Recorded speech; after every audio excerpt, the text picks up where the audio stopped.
Welcome to Koi Tutoring Services. We are in the middle of a 7-part series called Life Hack Tutor Search Tips. When you are searching for just the right tutor for your child, you need to go into that interview with a very, very specific list of requirements, a list of criteria that you can reflect over to the tutor and say, do you believe these statements?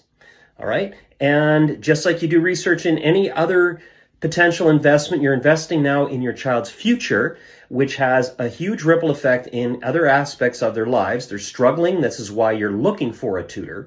And here are a list of 7 values that you can ask whether the potential tutor has those and what they think of them. And if they do have those, what is an example? What would it look like to be implemented in a tutoring session? So we looked at number 1, it's about obstacles.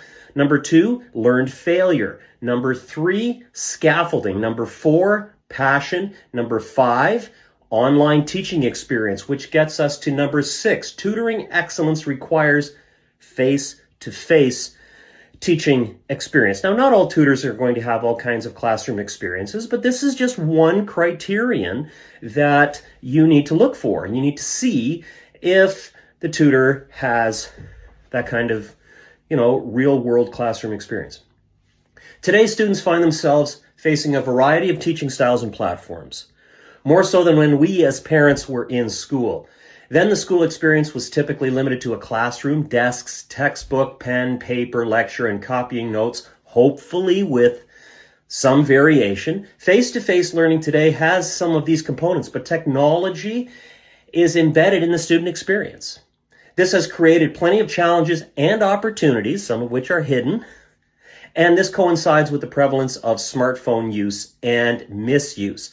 So in my school classroom, I strive to build an interactive learning space that starts with device self-regulation to allow for a vibrant learning space and also prioritizes communication and skill building. I also create class profiles so I get to know students' learning styles and IEP requirements quickly. In addition, I contact home often and early. Now, this diverse classroom experience is crucial for the person who you are entrusting to help guide your child to success and to help them navigate obstacles.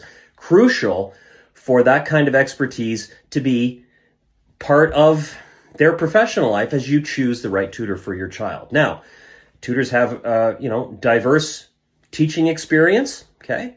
And nonetheless, the reason why, I bring up my classroom practices is because those spill over into my tutoring practice, into my tutoring business, okay? Contacting home, obviously, is different in a tutoring context than it is as a classroom teacher. Nonetheless, it has to be a priority, all right? And that is a very, very important process. How often are you going to get updates, and how often are you going to be able to track how your child is doing? Obviously, you're talking to the tutor every time, but there's got to be clear communication, and there also has to be clear goal setting.